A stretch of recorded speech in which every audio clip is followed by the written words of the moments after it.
Mampitombonao aminareo ny famitrampo sy ny fiadanana avy amin'Andriamanitra arantsika sy Jesosy tompontsika. Ny salamo 5:2 hatramin'ny 5 iarahantsika mamaky ho fideranan'ny Tompo. Salamo 5:2 mitsanganary idera sy anome voninahitra an'Andriamanitra isika. Hoy ny mpanao salamo amin'ny anaran'ny Tompo: aminao Jehova o no anandratako ny fanahiko, Andriamanitra ianao no itokiko, aoka tsy homenatra aho, aoka tsy hifalian'ny fahavaloko aho, eny tsy hisy homenatra izay rehetra miandry anao, fa izay mivadika foana no homenatra. Ampahafantaro ny lalanao a Jehova o, ampianaro ny sitrakao aho, tario amin'ny lalan'ny fahamarinanao, fa ianao no Andriamanitra ny famonjena, ianao no andrasako mandritry ny andro. Amen. Hivavaka isika indreto izahay Andriamanitra, mideranao ny tana mahirinao ny tondranay ho tonga eto amin'izao toera-masina izao. Mideranao no herinao na mpandresanay ny fakapana rehetra ka mahatonga anay hajoro vavombeninao amin'ity fotoana ity. Misaotra sy mankasitraka tokoa fa omenao aina vaovao indray izahay, fahavelomana vaovao, raha mandihy toy ny andro vaovao fitojoana 420 itony. Mankasitraka ny amin'izay efa namindranao fo taminay raha vao ny fo izahay, fa amin'izao fivoriana izao dia tsaronay ny teninao manao hoe halako ny fivoriana masina ary oroam-pahalatsiny, ko dia mandroso amin'ny fanetreteny izay mangata-pamelana aminao mba ho tsarovanao amin'ny fitiavanao mahatoky. Dia ekeo koa niaraka aminay amin'ny fanainao masina eto mba ho fiarovanao anay, mba ho fampianarana anay ary ho fampitombona anay amin'ny finoana sy ny fanoloran-tena masina, amin'ny anaran'i Jesosy Kristy. Amen. Ny karatra mofinaina dia mandahatra ny Timoty 2:4 andininy 12 hatramin'ny 15. Timoty 2:4 andininy 12 hatramin'ny 15. Nde isika rehetra maka izany amin'ny anaran'ny Tompo manao hoe: tamin'ny nandaharako voalohany analatsiny ny tenako dia tsy nisy nomba, fa nandao ahy avokoa izy rehetra aza mba hisaina hoelony anay izany. Kanefa ny Tompony nitsangana teo anilako ka nampahery ahy mba ho tanterahana tokoa amin'ny ataoko ny fitoriteny, ary mba ho ren'ny jentilisa rehetra izany, ary izao vonjena tao ambavany dio. Ary ny Tompo na afaka amin'ny asa ratsy rehetra ka hamonjy aho ho any amin'ny fanjakany any an-danitra, ho azy eny ny voninahitra mandrakizay mandrakizay. Amen. Amen. Ray masina manamasina nay amin'ny fahamarinana, ny teninao ny fahamarinana. Amen. Ola hivavaka isika, andinika ny teninao izay ry Tompo, ary dia hiasao ny masonay, ny sofinay, indrindra voay ny fonay. Andraindray ny teninao ho fiainanay, ho ero anay, ho fiarovana ny lalakale anay. Amin'ny anaran'i Jesosy. Amen.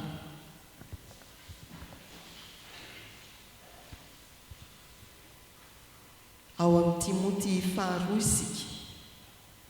Efa teo isika tamin'ny fotoana da ho ary avereno ny lesona. Inona ny fantatrao momba ny Timoty 2? Misy toko 4 ankoatra.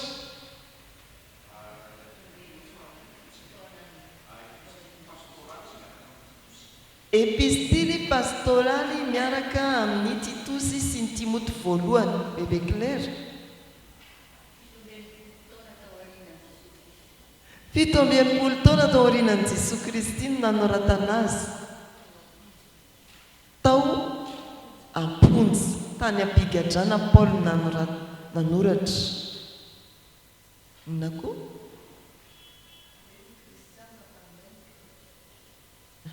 Timoty ny reny kristianina fa ny rainy grika jiosy metisy izy akoatra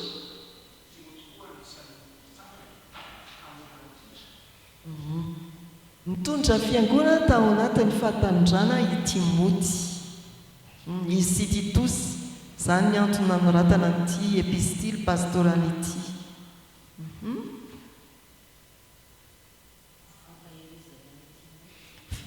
fampaherezana amin'ny fitondram-piangonana famatotra amin'ilay fahatanyrany mitondra fiangonana. Inona reny na samy hafa ny Timoty voalohany sy Timoty faharoa afa-tsy hoe voalohany sy faharoa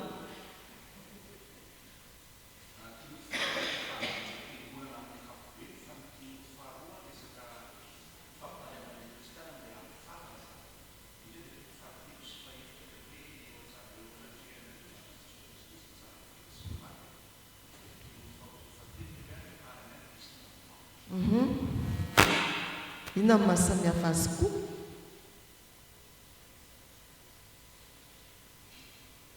toerana nanondratana fotoana nanondratana izy zany ny soratana voalohany Timoty voalohany sa Timoty faharoa mba izany mba liana ngaikaingana fa tsy mila fandalinana be zany inona ny mahasamihafa azy Timoty voalohany talohan'ny Timoty faharoa mbo mandray anjaka eny ary andaosika androso misaotra antsika rehetra amin'ny fandraisananjara atao anatin'izay fitariana izay Timoty voalohany sy Timoty faharoa araky ny efa ny fampizarantsika teo dia taratasy mifamatotra anankiray nanoratra azy dia Paoly fa izay mahasamihafa azy ho an'ny Timoty voalohany ny daty nanoratana dia mandidina ny 580 taonan'i Jesosy Kristy zany hoe zokin'ny Timoty faharoa roa taona zany ny Timoty voalohany izy dia tany Makedonia no nisoratana Timoty voalohany tany Makedonia no nisoratana sy tany ampivatorana akory Paoly fa araky ny voalazandreo ray ny fiangonana rehefa nivoaka ny fonja i Paoly dia nankany Makedonia ary nanoratra ity epistily voalohany ho an'ny Timoty ity zay ny Timoty voalohany voalazana namantsika teo fa samy taratasy mitodika ho an'ny mpitondra fiangonana tao anatin'ny fahatandrana dia Timoty sy Titosy epistily ho an'ny Timoty sy ho an'ny Titosy tsara ho vakian'ny mpitandrina rehetra zany izy io raha nisy zany mpitandrina mbola tsy nahavaky ny Timoty sy Titosy dia aoka izy tsy ho mpitandrina satria epistily pastoraly araka ny voalazana namantsika teo koa dia fampaherezana ny mpitondra fiangonana mba havitany ny asa fitandremana ho an'ny Timoty faharoa dia any amponja Paoly ny tena izy tsy hoe izy le eritreretinareo hoe voahidy ao an-trano izy fa napetraka tamin'ny trano tsara ambiny izy tsy teny frantsay amin'izao iray volany teny malagasy zao fa ataoko anaty frankisosina any résidence surveillée Paoly ary hitantsika ao amin'ny asan'ny apôstôly toko 7 andiny 7 hatramin'ny faraiky amin'ny 30 fa raha tao anatin'izany trano tsara ambiny zany Paoly dia azon'ny olona nataony nanatona azy ary mbola nitory ny filazantsara izy io moa ilay marena amintsika foana hoe ny epistily riavana dia tsy afa-misaraka amin'ny asan'ny apôstôly ny bokin'ny mpaminany tsy afa-misaraka amin'ny bokin'ny tantara vakina aloha ny ampany amin'izany soratra zany asan'ny apôstôly toko 7 andiny 7 ho ny soratra masina ny anaran'ny tompo ary rehefa nanao fotoana taminy ireo dia maro no nankeo amin'ny tao an-trano ny toerany ary izy ny laza sy nanambara tamin'ny fanjakan'Andriamanitra hatramin'ny maraina ka hatramin'ny hariva ary ny teny eo amin'ny lalàn'ny Mosesy sy ny mpaminany no nitaomany azy ino any Jesoa ary ny sasany nino izay nolazainy fa ny sasany kosa tsy mba nino. Dia any amin'ny andininy 30 farany ary Paolo nitoetra 2 taona angarangidina tao an-trano no hofany ka nandray tsara izay rehetra nankeo aminy. Tao anaty trano tsara ambina Paoly afaka ny fanerasera tamin'ny olona ka mbola nitory teny. Tamin'io fotoana io zany no nanoratan'ny Paoly ny Timoty faharoa. Iny mahavariana ohatrany hoe lasa makany amin'ny asan'ny apôstôly sika fa raha namaky an'io sika dia Paoly zany tsy mbola nanana mihitsy ny hoe ity ny filazantsara voasoratra na ity ny zao fa inona ny itoriany an'i Jesoa. Ny testamenta taloha no namoahany ny filazantsara, ny famonjena. Tanareo amin'izany hoe tena azo itoriana ny filazantsara mihitsy ny testamenta taloha fa tsy hoe rehefa itory ny famonjena dia ndao ao amin'ny filazantsara efatra na ndao any amin'ny epistily. Fa eto atao amin'ny asan'ny apôstôly 2:20 ity dia voalaza hoe ny lalàn'ny Mosesy sy ny mpaminany no nitaomany azy hino an'i Jesoa. Mahatanjaka be zany Paoly raha testamenta taloha amoahana filazantsara. Dia feritreritra zany tsy hoe mihitsy zany hoe tsy antsika ny testamenta taloha fa antsika ny testamenta taloha nampiana ny testamenta vaovao azo amoahana tsara ny foto-kevitry ny tantara-pamonjena momba ny Jesoa zany fa dia anaty fonosana iny. Ny toerana noratana azy zany dia tany Roma fa ho an'ny Timoty voalohany dia tany Makedonia anatin'ny trano tsara ambina Paoly ary malalaka ny faneraserana taminy. Nanoratra izy taiza kosa i Timoty raha nosoratana ny epistily. Tokony efa ho haintsika mamaly an'izany. Taiza izy mitondra fiangonana tany Efesosy, zany hoe avy any Roma makany Efesosy ity epistily ity. Dia jereo indray ary ny saritany. Aiza ho aiza ny saritany nandehan'ny Paoly i Roma dia aiza ho aiza Efesosy. Jereo ny saritany. Aiza ny saritany baibolitsika. Roma zany dia dia zavatra indray ny eritreretinareo amin'izao andro rininy izao sanatria dia sanatria tanàna io tsy zavatra anaty tavoahangy. Roma raha mijery ny saritany isika ary amin'ny faran'ny baiboly dia ambony avaratra andrefana indrindra. Mahita ve nareo? Ary Efesosy dia ao Asia Minora, ilay taratasy 7 miaraka tamin'ny taratasy ho an'ny Smirna. Asia Minora somary afovoany manakaikikaiky andry Korinto sy Akaia izy fa efa mikisaka aty amin'ny hitanareo daholo ilay fiangonana fito tany Asia Minora.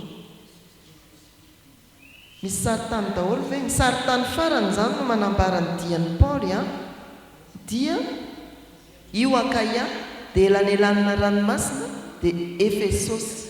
Hitanareo somary atsinanana kely ny atsinanana be elanelan'ny ranomasina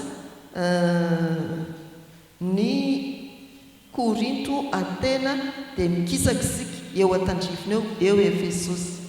Iny elanelan-tany iny zany nandefasana ny taratasy miainga any Roma makany amin'ny Timoty mitondra fiangonana any Efesosy. Dia jereo amin'izay mivalandotra ery ambany ery 4 kilometatra alefa maina kosa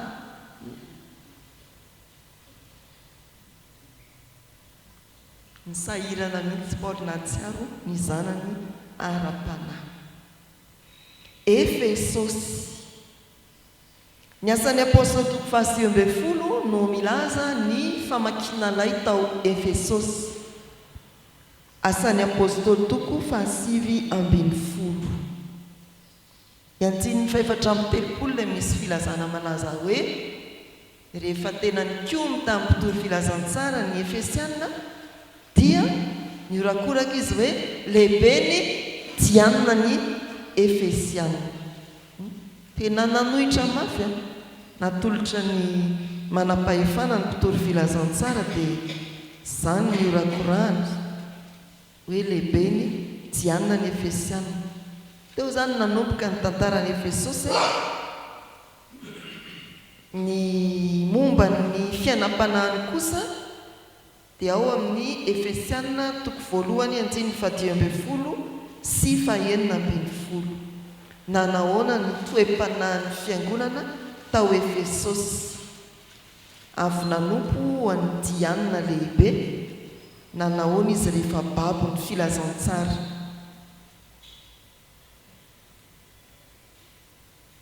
Efesianina 2:10 zao ny toe-panahin'ny fiangonana amin'ny anaran'ny tompo. Ary izany izao koa rehefa nandre ny finoanareo an'i Jesoa tompo izay hitan'ny olona masina rehetra dia tsy mitsahatra misaotra noho ny aminareo ka mahatsiaro anareo amin'ny fivavahako. Nanahoana zany ny finoan'izy ireo? Hitan'ny olona masina rehetra. Azo lazaina taratra ao anatin'izany fanambaran'ny Paoly zany fa tsy takona nafenina tena hita miarihary hoe tena pino ny fiangonana na ny endrena ny Timoty tao Efesosy. Tonga tamin'ny finoana hitan'ny olona rehetra ny fiangonana. Ao amin'ny Apokalipsy toko 2:2 ny taratasy voalohany. Izy zany ny fiangonana voalohany nanoratana dia milaza ahitana taratra fa ny fiangonana tao Efesosy dia somary niembotra niala tamin'ny fitiavana voalohany ary tenen'ny tompo hoe miverena amin'ny asa voalohany. Raha tsy mibebaka ianao dia anala ny fanaovanjironao.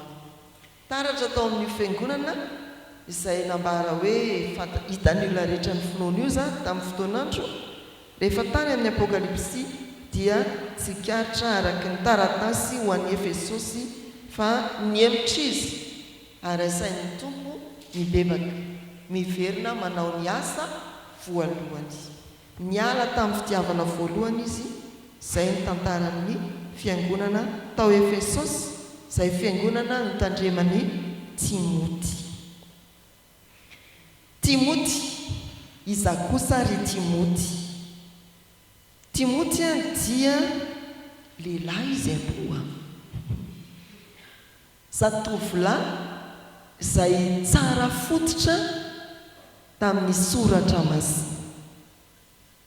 Fantatrareo hoe iza ny anaran'ny reniny? Mahay mihitsy ny avantsika. Iza ny anaran'ny bebeany? Louisa. Sa Louise zany rehefa tena miteny frantsay fa nadika Louise. Louisa. Ao amin'ny Timoty 2:2-5 sy ny 7:7 dia voamarika fa tena zaza tsara fototra niorina tamin'ny soratra masina ary nitombo tamin'izany i Timoty. Izy indray zany dia voataiza ara-tsoratra masina.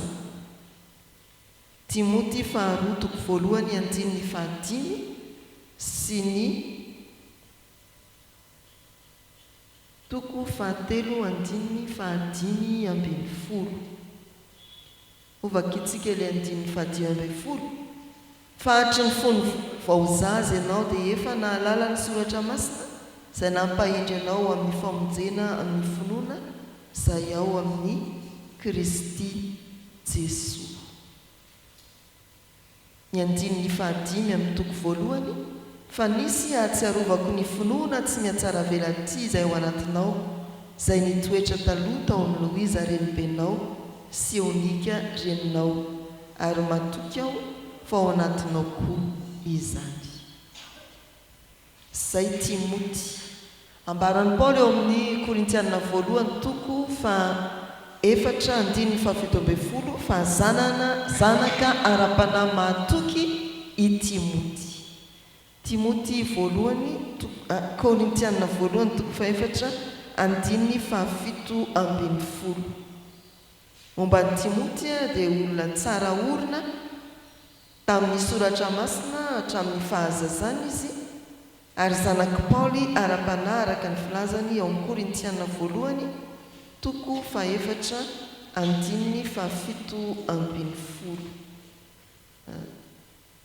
zao ny voasoratra ao amin'ny anaran'ny tompo. Ary noho izany dia nirahako ho any aminareo Timoty, zanako malalako sy mahatoky ao amin'ny tompo, ka izy no ampahatsiaro anareo ny fanaoko ao amin'ny Kristy tahaka ny ampianariko ao amin'ny fiangonana rehetra eny tontolo eny. Tena nahasolo tenany Paoly tamin'ny iraka nampanaovina azy i Timoty. Dia ny filazana hoe tao Efesosy izy no nitendrena hitantsika ao amin'ny Timoty voalohany toko voalohany 9:7. Timoty voalohany toko voalohany 9:7 manambara amintsika ny soratra masina fa notendrena hitondra fiangonana tao Efesosy i Timoty. Zao ny voasoratra amin'ny anaran'ny tompo. Toy ny nangatahako anao hitoetra any Efesosy rehefa hankany Makedonia aho mba handidinao ny sasany tsy hanao fampianarana hafahafa. Tendrena hitondra fiangonana tao Efesosy i Timoty. Izay any mombamomba ny Timoty, tsara fototra ara-tsoratra masina hatramin'ny fahazazana izy. Ny fanena tamin'ny Paoly izy ao amin'ny asany apôstôly toko fa 9 efa naverimberina tamintsika foana izany, ary dia niraisin'ny Paoly ho toy ny zanany ara-panahy nahasolo tena azy tamin'ny toerana izay nanirahana azy. Notendrena tao Efesosy izy rehefa nakany Makedonia i Paoly. Dia izay nahatonga ny taratasy voalohany hoe niainga tany Makedonia ho any Efesosy ho any Timoty. Epistily. Ndolo inona marina moa dikany hoe epistily? Fa maninona tsy atao hoe taratasy io fa hoe epistily voalohany. Ny epistily dia filazana amin'ny teny Grika na dika malalaka. Teny Grika na dika malalaka epistolos. Raha tamin'ny fiarahamonina tamin'izany ny teny dia fampiasa amin'ny taratasy anankiray voasoratry ny olona somary lehibe kokoa na zoky na manana fahefana ho an'ny olona anankiray na olona maromaro. Indray izy io dia nampiasaina ho teny fanesoana epistily. Teo amin'ny fiarahamonina malagasy zany taloha nahazo epistily zavatra aby zany ho an'ny zatovovavy zavatra aby nylazainy izany. Inona ary ny votoatiny efa voalazantsika teo efa mitady hainy baiboly manontolo vitsika izany fampaherezana any Timoty tamin'ny fitondram-piangonana. Ny anankiray amin'ny votoatiny bokyny Timoty, ary ao anatin'izany Timoty faharoa mbola mamerina ny fampaherezana. Fa ao koa ny fampirisihana ny Timoty mba hanao fampianarana manohitra ny fampianaran-diso izay tena tafiditra tao amin'ny fiangonana tamin'izany. Ny fampianaran-diso tafiditra tao Efesosy tamin'izany dia nampahereziny Paoly izy tamin'ity epistily ity hanohitra ny reny fampianaran-diso tafiditra ao amin'ny fiangonana ireny. Paoly koa dia anisan'ny mitondra fivavahana, mpitoro filazantsara, sarotiny amin'ny atao hoe fitondran tena masina. Ka dia nampianatra ny Timoty izy teo amin'ny fitondram-piangonana hampianary ny fitondran tena masina ny fiangonana ao Efesosy. Ity Timoty faharoa ity koa zany dia mbola mivohy ny fampianarana fitondran tena masina hoan'ny fiangonana nampitaina tamin'ny alalan'ny Timoty. Tao Efesosy koa dia nisy nanohitra ny fahatahorana an'Andriamanitra, izany hoe namprisika ny olona tsy hatahotra an'Andriamanitra. Timoty dia nampahirezin'ny Paoly mba hampianatra ny fahatahorana an'Andriamanitra, fampianarana ny fahatahorana an'Andriamanitra ato amin'ny epistily faharoa zany. Dia mandrosika ohatry ny ahoana ny firindra na ny drafitry ny toko 4 ao amin'ny Timoty faharoa.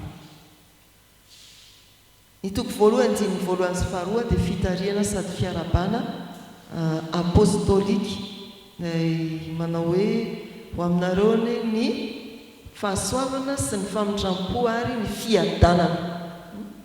Na ny Timoty 1 na ny Timoty faharoa dia samy io no notonon'ny Paoly ho fiarabana ny anoratany.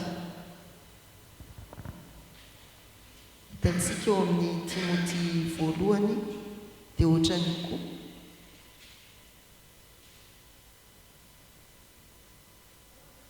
Mamanga ny Timoty tena zanako amin'ny finoana, fahasoavana famindram-po fiadana avy amin'Andriamanitra ray sy Jesosy Kristy. Dia ao amin'ny Timoty faharoa. Mamanga ny Timoty zanako malala ho aminao ane ny fahasoavana sy ny famindram-po ary ny fiadanana avy amin'Andriamanitra ray sy Jesosy Kristy tompontsika. Io ny fiarabana apostolika nentin'ny Paoly nitodika amin'ny Timoty ato amin'ny epistily 1 sy faharoa. Raha mijery ny epistily hafa isika dia indray fahasoavana sy ny fiadanana avy hatrany fa tsisy famindram-po. Reny koa mantsy raha adiniana sy ianarana dia misy dika maninona izy eo ny manonona famindram-po amin'ny fiarabana, fa ny amin'ny epistily sasany izy tsy manonona fa avy hatrany dia fahasoavana sy fiadanana. Misy dika ny dolo zany reny rehefa mandinika soratra masina ny mpandinika. Teny fiarabana ny toko 1 sy faharoa, ny toko 1 fahatelo hatramin'ny toko faharoa 17 dia fampaherezana ny Timoty eo amin'ny fitondram-piangonana.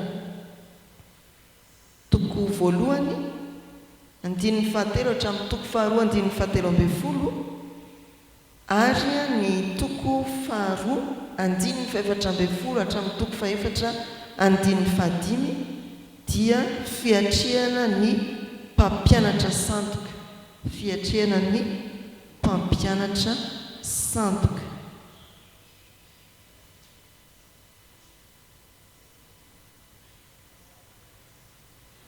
Ao anatiny daholo le satria entin'ny mpampianatra sandoka ny fitondrantena tsy mety hoe tsy maninona zany dia ao anatiny io avokoa. Toko faharoa 17 hatramin'ny toko faefatra 15. Ny famaranana dia misy an'ilay hoe efa niadiny antsara ny tahiry ny finoana para mimpandinika hoe fanekempinoana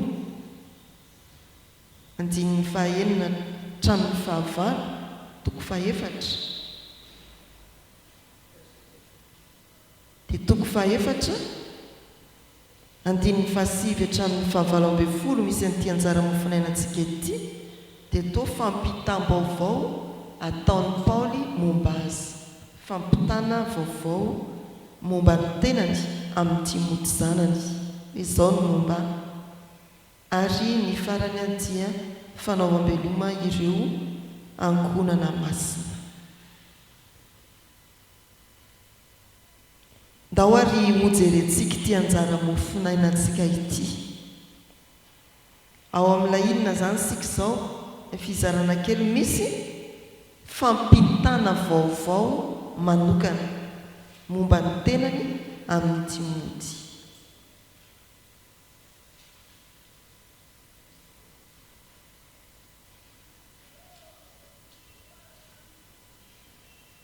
Zao no voalaza eo amin'ny 19 ny anaran'ny Tompo.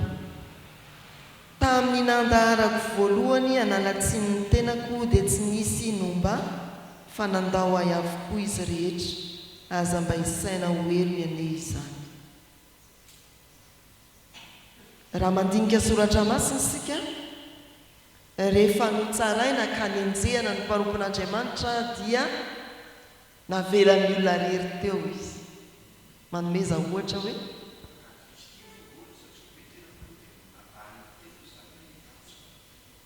Kristy ary niteny an'izany izy teo amin'ny hazo fijaliana, lazainy ary fa Andriamanitra nandao azy. Tsy izay? Andriamanitra nahoana dia nafoy ahy ianao. Nitsaraina ny filazantsara dia niantona rery teo ny filazantsara. Teo rery Jesosy. Iza koa ohatra ratsoratra masina. Stefana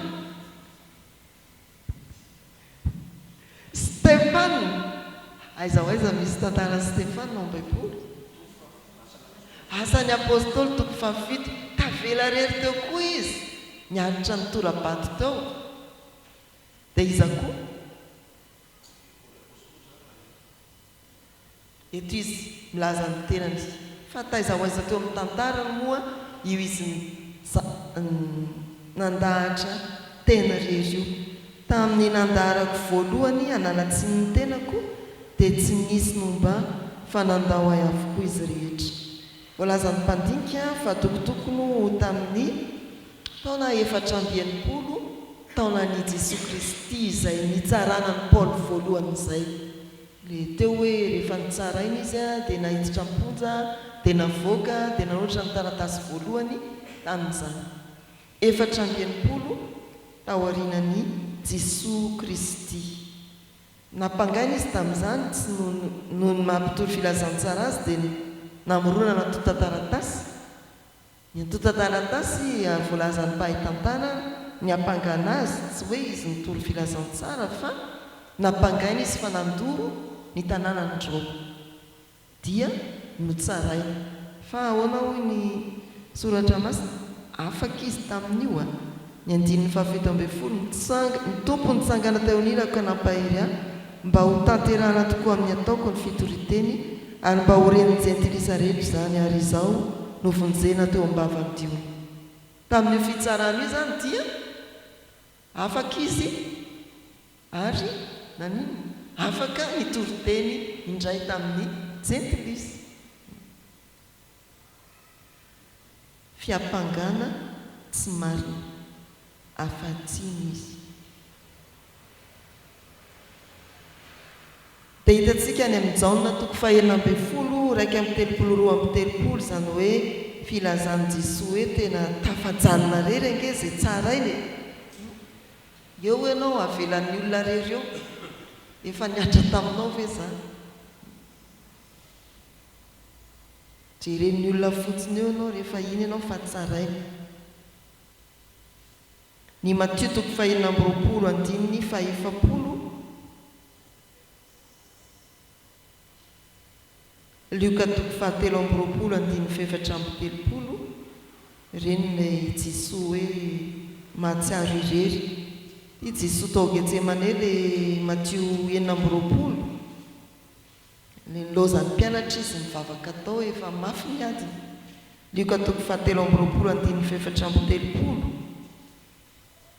ny asan'ny apôstôly toko 7:90 momba ny Stefana nambarany namantsika teo. Feo amin'ny 7:70 dia filazana ny amin'ny Jesosy Kristy momba any Paoly apôstôly rehefa niatrika fitsarana izy. Fa natanterahany tompony teny ao amin'ny Matthieu 20:20 manao hoe indro izao momba anareo mandrakariva mba raha-pahatonga ny fahataperana izao tontolo izao.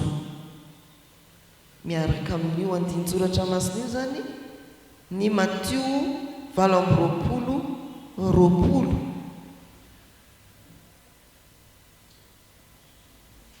Miaraka amin'io koa ny Matthieu toko 10:7 hatrany amin'ny 12. tsy zavatra vaovao ny fiainan'ny mpanaradiany tompo sy ny tontolo filazantsara mihitsy ny hoe tafajanona rery ka ny tompo momba azy tsy irery izy. Hoy ny soratra masina ao Mateo 10 ny anaran'ny tompo 10:20. Fa raha manolotra anareo izy dia aza manany amin'izay fomba hitenenanareo na izay holazainareo, fa omenanareo amin'izany olo izany izay holazainareo, fa tsy anareo no miteny fa ny fanahin'ny rainareo no miteny ao anatinareo. Dia misy hoe arin-drahalahy hanolotra ny rahalahiny mba ho faty arin-dray hanolotra ny zanany, ny zanaka hitsangana hanolotra ny rainy sy ny sisa sy ny sisa.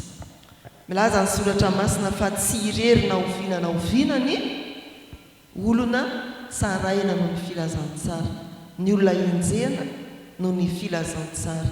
Ny tompo nitsangana teo anilako ka inona ny voalazany eo?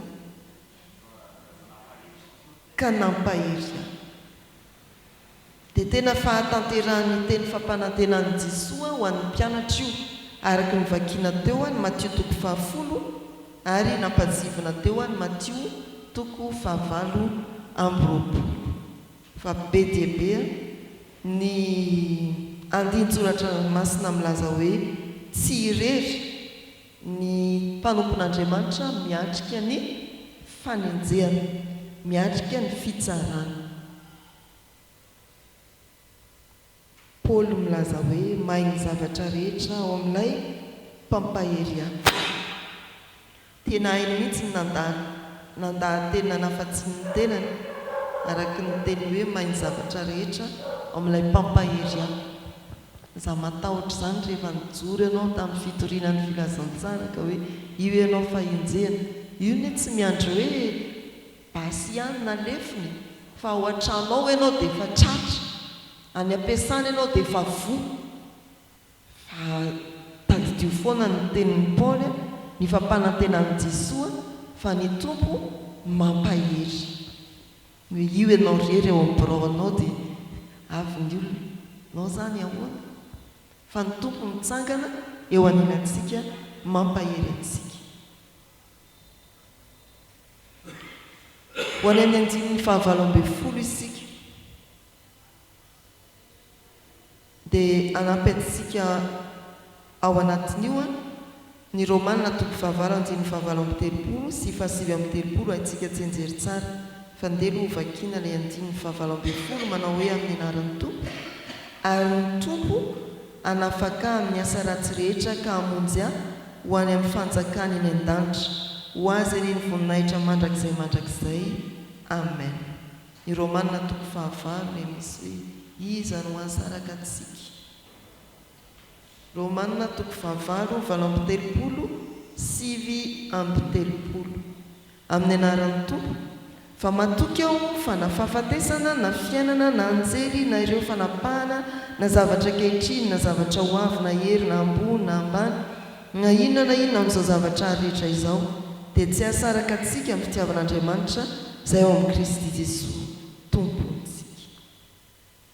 Izany na hifanantenan'ny mpanompon'Andriamanitra araka ny voalaza ato, ny tompo anafaka amin'ny asa ratsy rehetra ka hamonjy ahy ho amin'ny fanjakany any an-danitra, ho azy any amin'ny voninahitra mandrakizay. Amen. Dia ao anatiny koa ny Korintianina 1:10 antsika tsy enjery 9:50 hatramin'ny 7:50 sy foana ny fikelezana antsika ao amin'ny tompo. Ny Filipianina 1:1 hatramin'ny 7:20.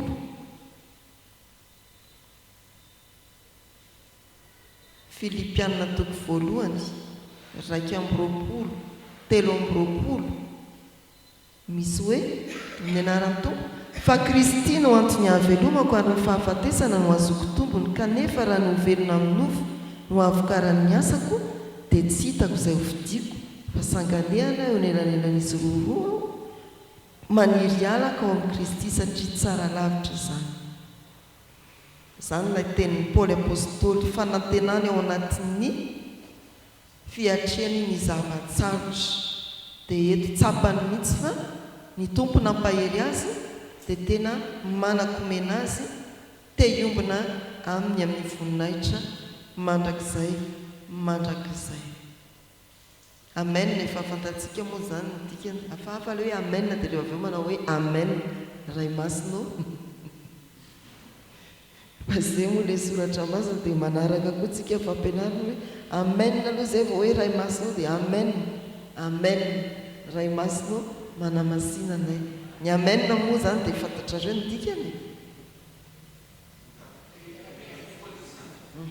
inako ho zany tokoa ane amin'ny fahatokina so tsy fantatsika dia zay moa le toriteny omaly hoe savy ny fiangonana teny hoe amen raha toriana hoe hijaly ianareo tsy maintsy hiaritra fahorinanareo amen tsy sany tsy fiangonana aloha tsy sany zany fa ny anakafa tsy za raha miteny an'izany ngamba le toriteny ndreny azafady fa mety mandratra zany teniko zany dia le mpiaino ngamba tsy hiteny mihitsy amen fa rehefa hoe mibontsina mipoketra sy betsaka ihany ny volanao zay vo amen tsy arary mihitsy ianao vo amen fa raha hoe ianao dia tsy maintsy hiaritra fahoriana miomana amen fa zany ny amen atsika ry avy miomana ho tahaka ny Paoly manantena tahaka ny Paoly fa raha hiaritra fahoriana isika dia ny tompo hitsangana eo anilantsika ka ampahery antsika hitondra fiarovana ho antsika eo am-pitsarana izy.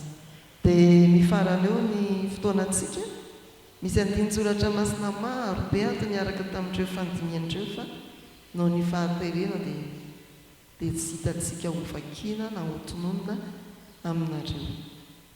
Hivavaka isika ry avy Andriamanitra dia isaora ianao no ny fotoana nahafahana niombona teto ary nahafantotra misimisy kokoa indray ny soratra masina araka ny Timoty 5 ny tantaran'izany boky izany ny amin'ny Timoty nanoratana mba maniry izahay ry tompo olona tsara fototra raha soratra masina toa ny Timoty tsy izahay ihany fa indrindra ny taranakay hitaiza azy ireny tahaka ny Eonika sy Loiza izahay mba ho mahatoky ary azo anteherana amin'ny fanirahana eo an-tanimbolonao dia tahaka ny Timoty tokoa tao Efesosy. Misaotra anao mampahafantatra anay fa amin'ny andro fanenjehana dia mety hijoro rery izahay andao anay avokoa ny olona rehetra fa indro ianao Jesosy tompo mampahery anay dia mananteny izahay fa izay naharitra tamin'ny fanenjehana ka nitoky tamin'ny fampaherezanao dia hiara-manam-boninahitra aminao tokoa mandrakizay ao amin'ny fanjakanao. Tompo fantatra izay inonay ary hitahiry ny saro-boninahitry ny fahamarinana ho anay tokoa ianao. Na hampangaina azy izahay dia ianao hiaro anay, na ho tsaraina azy izahay ianao eo anilanay mandrakariva. Dia tonononay ny vavaka ho an'ny tenanay sy ny manodidina anay raha misy tratry ny tsy fahasalamana mba ho sitranonao, raha misy misedra olana mba ho vonjenao, raha misy tojo fahoriana ny inona endrika izany dia ahery ao aminao. Ny firenenay ao anatin'izao raha mahabe ny fanahiana sy mahabe resaka ara-politika izao dia angatahaka ny fiarovanao amin'ny tanamairinao mba ho feno fitoniana ary hiainao amin'ny fiadanana ny vahoaka malagasy sy ny mpiaramonina amin'ny rehetra eto amin'ity Madagasikara ity. Mangataka izay ho an'ny fiangonana ampaherezinao hijoro eo anilan'ny fiangonana ianao, ny kristiana tsiraray, ny fiangonana manontolo ahatsiarovana fa tsy irery izy ety amin'izao tontolo izao ary ajoronao fanasana sy fahazavana mandrakariva. Rainay izay ny an-danitra ho amasinina ane ny anaranao, ho tonga ane ny fanjakanao, atao ane ny sitraponao ety an-tany ho takony eny an-danitra. Meo anay anio izay anasahazao anay ary mamelany elokay tahaka ny namelanay izay meloka taminay aza mitondra lay mifakam-panahy manafahana iny ratsy anao ny fanjakana sy ny hery ary ny voninahitra mandrakizay. Amen. Raha sy ho amin'ny finoana ho tanteraka aminareo ny tsodranotonona amin'ny anaran'ny Tompo. Mahereza sy matanjah aza matahotra na mivadi-po fa mombanao Jehovah Andriamanitrao amin'izay rehetra aleanao. Amen.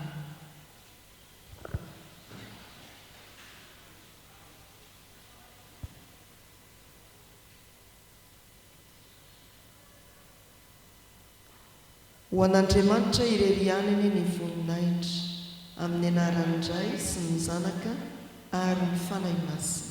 Amen.